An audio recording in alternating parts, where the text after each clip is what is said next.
เย็นพิมพ์เย็นพาคนขี้คานอาบน้ำมาเดือนแต่ก็เป็นเดือนอีกบ่อาบน้ำ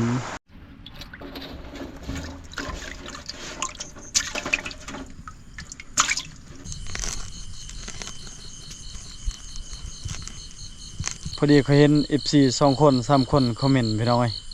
พอดีสิตอบให้เลยเพิ่นว่าคือเหือโตสีเขียวโตเฮาเฮ็ดเห็น FC เพิ่นฝากเงินมาแล้วก็เฮ็ดเหือคือบ่ได้ใส่เฮาก็ใส่ปกติอยู่พี่น้องเอ้ย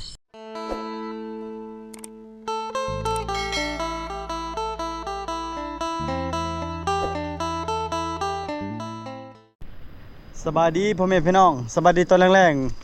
ๆส่วนทีมงานเฮาไปหากินแล้วพี่น้องเอ้ยขึ้นทางบกพอดีในพานเดือนกับลูกชายยามมองแล้วก็หาใส่เบ็ดเพิ่มพี่น้องเอ้ยบ่ได้ไปทางใดรอบนี้พอดีลมเศร้าแล้วพี่น้องทีแรกไปสิออกไปประมาณ2 โมงลมบ่หยุดบ่เศร้าตุ้มต่ำยันไม้หักใส่พอดีลมเศร้าแล้วมีแต่หาแป้งมองแล้วก็ปลดป่าถึกกลางเว้น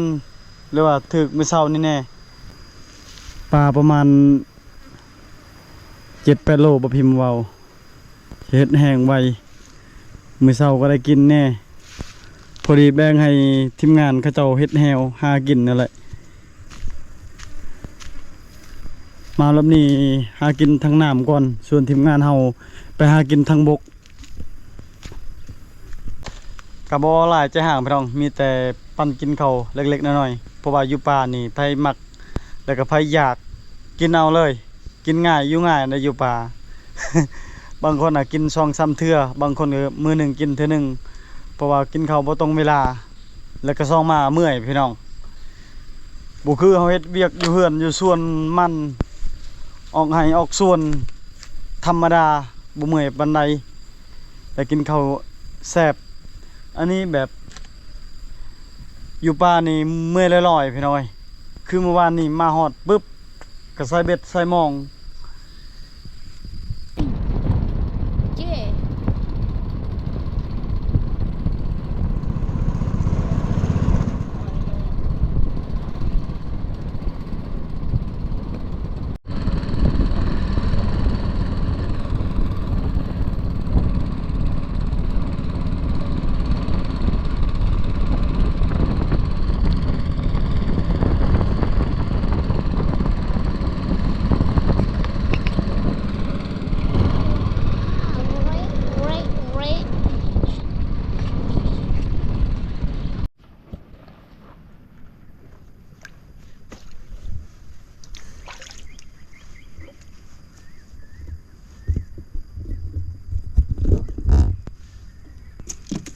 มันโตนึงแล้ว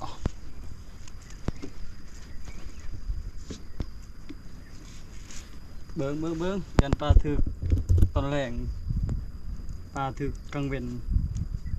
มื้อเช้านี่ก็พอได้กิน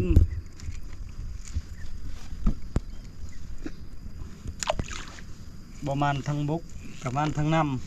ำส่วนทีมงานเฮาขึ้นภูแล้วพี่น้องนี่ขึ้นภูเขาเลย2 คน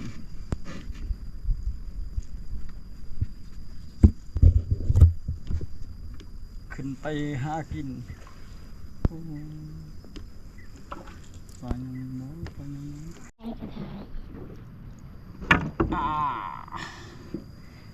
มาแล้วพี่น้องเลยปลาเพียอีกแล้วนี่ตัว2 โลปลาเพีย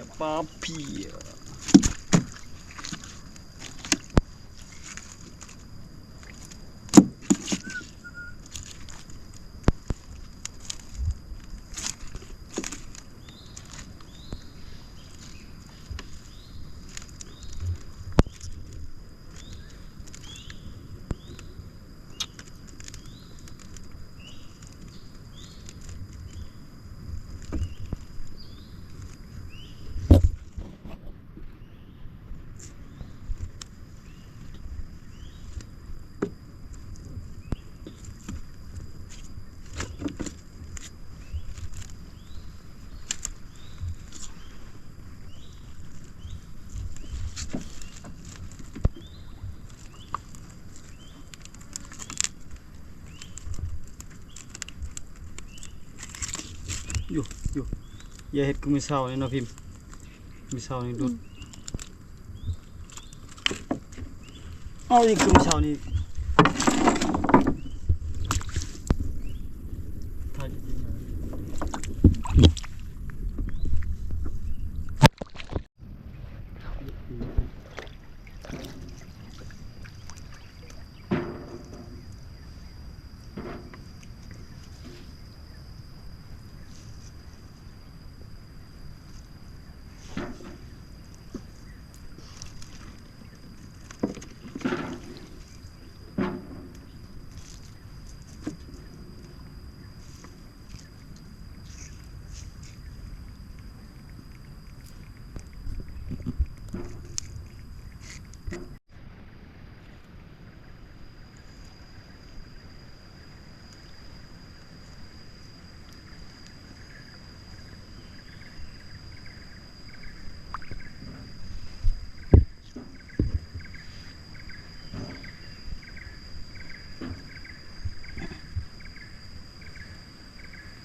พอดียามมองแล้วก็แป้งมองพี่น้องเอ้ย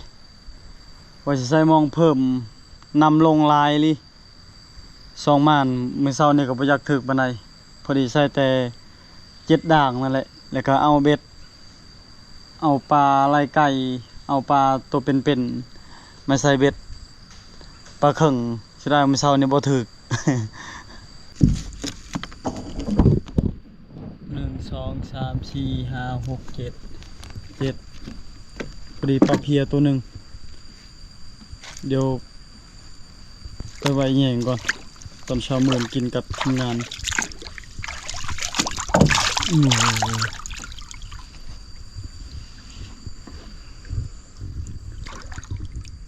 ปลาเขาได้ตัวแรงๆเฮ็ดแห้งไว้พี่น้องเอ้ยเดี๋ยวจังหน่อยเอาหมูขั่วเอือบใส่แป้งนัวเกลือแล้วมาตากพอดีตากแห้งไว้ได้แล้วป่ะพิมพ์ได้แล้ว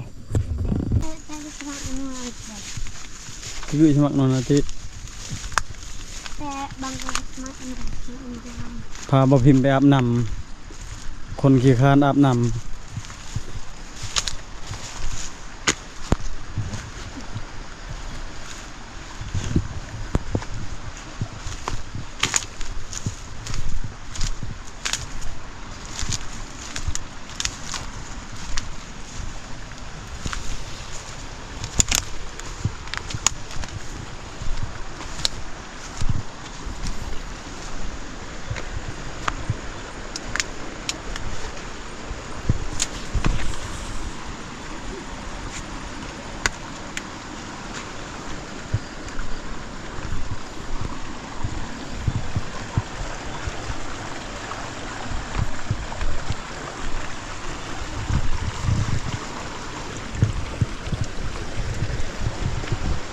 ระวังไหนไปเอา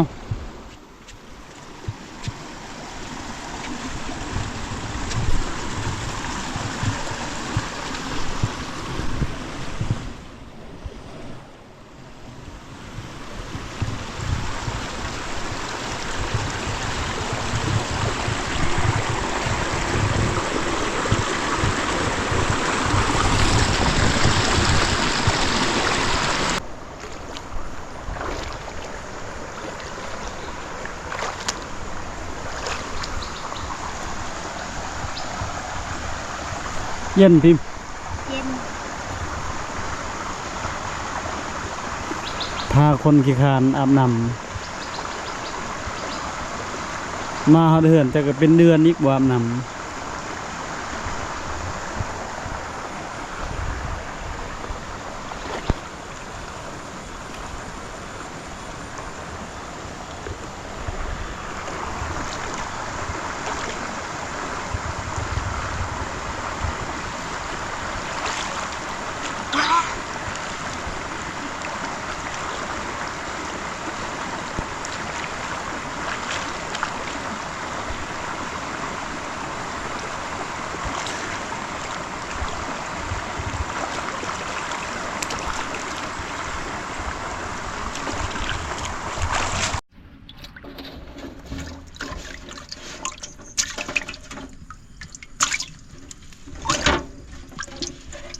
ปลาบูปิ้งให้เท่าพิมพ์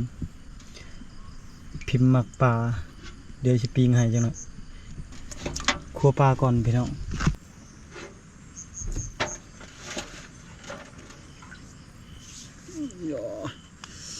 มีแต่หมดงามทุกคนบ่ไหวกับหมดงามนั่นแหละลายเลย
งามๆพี่น้องเอ้ยเอือบเกลือเรียบร้อยแล้วพอดีตากแห้งมาฮอดเฮือนกับปิ้งปลาให้ลูกชาย หรือว่าแบ่งกันกับทีมงานมารอบนี้ตั้งใจหาปลาไปก่อน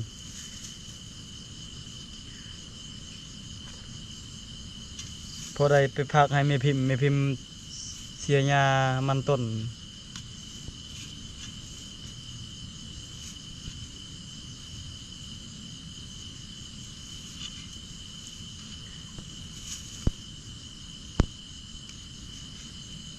เสียหญ้ามันต้นหลายคนเอาแห้งกันพี่น้องเอ้ยเฮ็ดเสียหญ้ามันต้นแล้วก็ไปเสียหญ้ามันต้นผู้ใหม่อีกบ่ได้เสียเงินเสียคำมีแต่เอาแห้งกันแล้วให้ผู้นี้ไปต่อชวนผู้นั้นแบบนี้นะคันว่าจ้างนี่ก็บ่คุ้มค่าแต่ละปีขายมันก็ได้บ่หลายคือเฮามามื้อนี้หาปลาโดยเฉพาะบ่ได้เสียค่าซื้อปลาอีก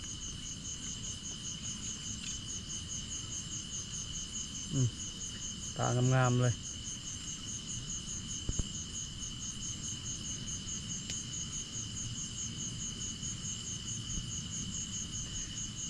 ส่วนทีมงานเฮาก็นอนอยู่ผู้เลยพี่น้องเอ้ย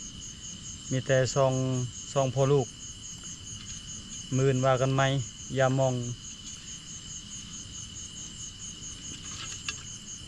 ถ้าว่าฝนบ่ตกพอมักให้หรือว่าทีมงานเฮาพอพานพอหมูเฮาก็นอนต่อ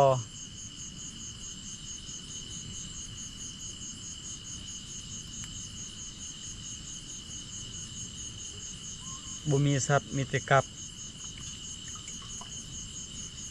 แล้วก็พักผ่อน2-3 มื้ออยู่บ้านอยู่เฮือนแล้วก็กลับมาอีก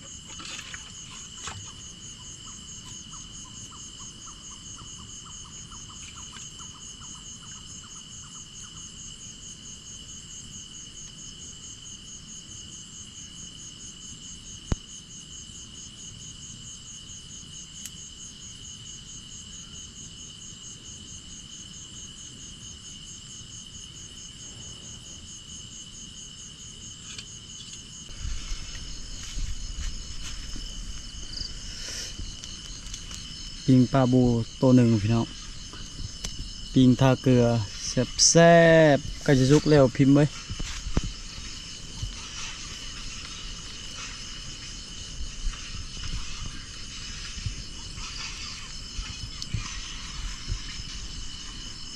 ได้ปลามือเสาอันนี้ให้กระคัวใหม่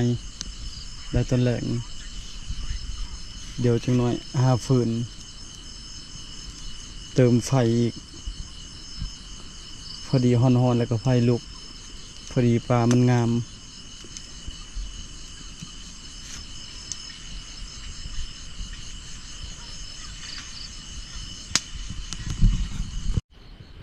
สมองนี่ลงเที่ยว ปืนไหน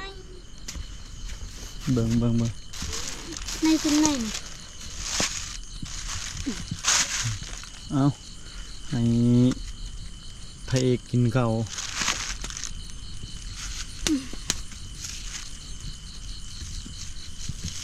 มื่นต้มปลาให้ทาพิมพ์นะพิมพ์บ่ได้ต้มให้เพิ่น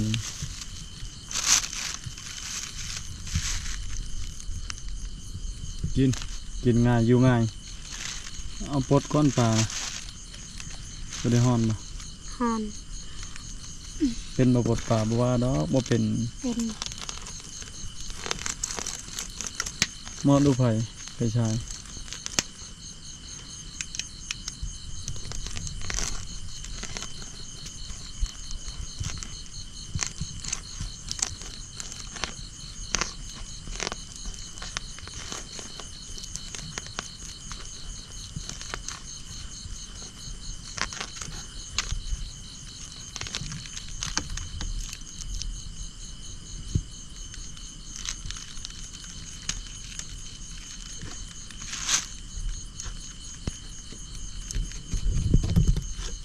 หาน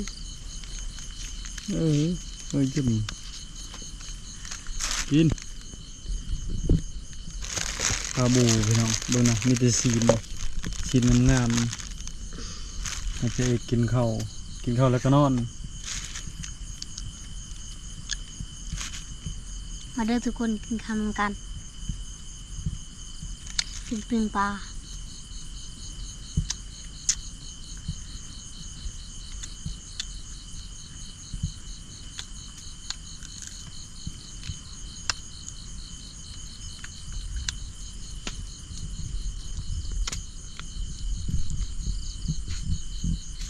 บ่พิมพ์เพิ่นมาเข้าไปหน่อยมาเข้าพอดีมื้ออื่นนึ่งข้าวกินน้ำ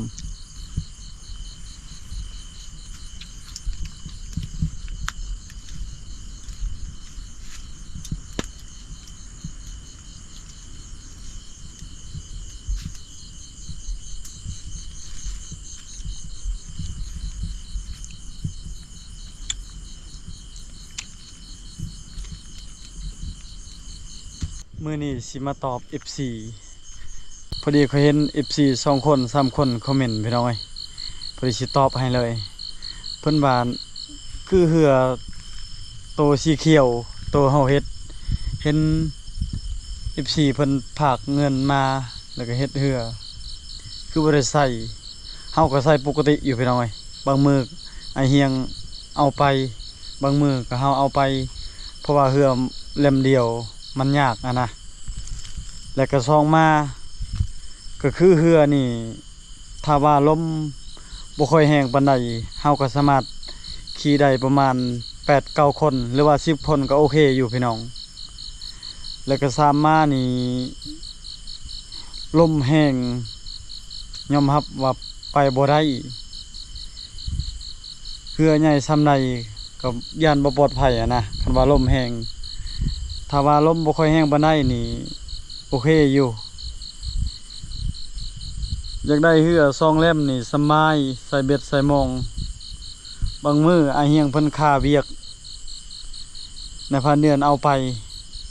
บางมื้อเฮานะค่าเวียกอาเฮียงเพิ่นเอาไปนะมันยากเวลาเข้าป่าเข้าดงบ่ตรงกันต่างคนต่างมีเวียกก็คือมื้อนี้สิตอบ FC อยากให้ฮู้ทุกคนนั่นแหละเหือน่ะบ่ได้ขายพี่น้องเอ้ยเหือใหญ่อยู่ในชุนจักนี่จัก ในพันเดือนเพราะว่าเฮาซ่อมแล้วตกอยู่800,000ปลายจากไอเฮียงใช้งานบ่ได้แล้วพี่น้อยดิเรือใหญ่อยู่ประมาณ8 เมตรปลายตก9 เมตรยังเหลือหน้า50ปลายนั่นแหละใหม่เฮาเฮ็ดแล้วยังบ่ทันได้ขายทุกคนเลย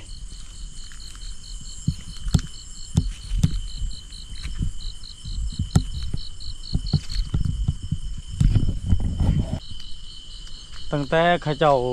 เฮ็ดเขื่อนมานี่3-4 ลำแล้วเหือเพราะว่าค่อยนี่มักเล่นกับเหือแล้วก็ซองมามักใส่เบ็ดใส่หมองสมัยตะกี้เชื่อว่าชื่อพังพี่น้องเอ้ยตอนเขาอัดเขื่อนใหม่ๆนี่ยังบ่ทันได้สร้าง YouTube เฮาก็ออกหากินดุแล้วก็ได้ปลาขึ้นไปขายตะกี้น้ำมันก็บ่แพงปลาก็บ่ได้ขึ้นราคาอีกช่วงนี้น้ำมันก็แพงปลาก็ขึ้นแต่ว่าบ่คุ้มค่าคือเก่าพี่น้องไปอยากได้เหือเนี่ยพี่น้องบรรทุกได้ประมาณต้นปลายแบบนี้นะแล้วก็พาเบาพิมพ์แล้วก็พาครอบครัวบางมือลมบ่ค่อยแห้งแล้วก็พาครอบครัวไปนอนป่าหาอยู่หากินใส่เบ็ดใส่หมองแล้วก็หาหน่อหมอกหน่อไม้นั่นแหละสาเหตุที่ว่าอยากได้เหือเป็นของตัวเองบางคนบ่เข้าใจเป็นยังเหือได้แล้วยังอยากได้อีกบ่ต่างกันกับรถจักรรถใหญ่นั่นแหละพี่น้องเอ้ยบางคนรวยได้2-3 คัน10 คันก็มีรถมันบ่เหลือนะ ความอยากได้นี่บางคนก็ได้เฮือน2-3 หลังก็มียังบ่พอคือสำหรับเฮานี่ได้แล้วเหือไปหากินกับไอเฮียงซ้ำว่าเหือเฮานั่นแหละเหือไอเฮียงเพิ่นเฮ็ดแล้วก็เฮานั่นแหละคุมให้สร้างเฮ็ดอยากได้แบบเหือใหญ่ๆอีกสำหรับ FC มาถ้าว่าค่อยถึกเลข400 ล้านหรือว่าถึกเลข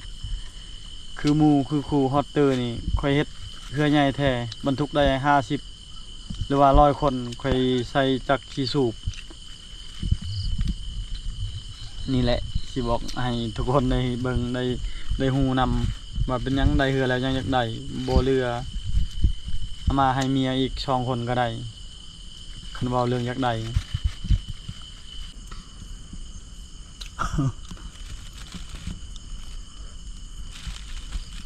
ยืนได้กินให้หมดตัวหนึ่ง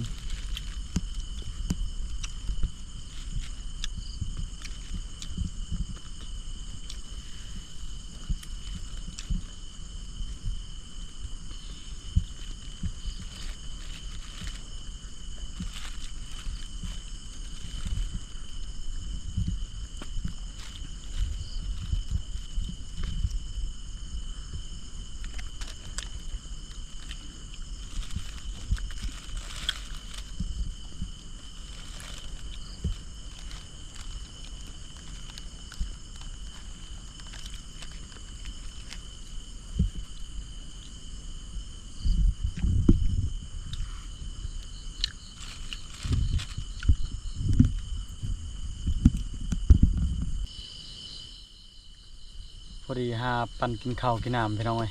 มาแต่ครัวปลาเรียบร้อยแล้วมื้อนี้ก็ช่องพ่อลูกสินอนที่นี่มีแต่ตอนเช้ามื้อว่ากันใหม่ก็สำหรับวิดีโอนี้ขอจบไว้ที่นี่ก่อนเด้อขอบใจพ่อแม่พี่น้องทุกคนขอให้สุขภาพเข้มแข็งไปพบกันวิดีโอหน้าบาย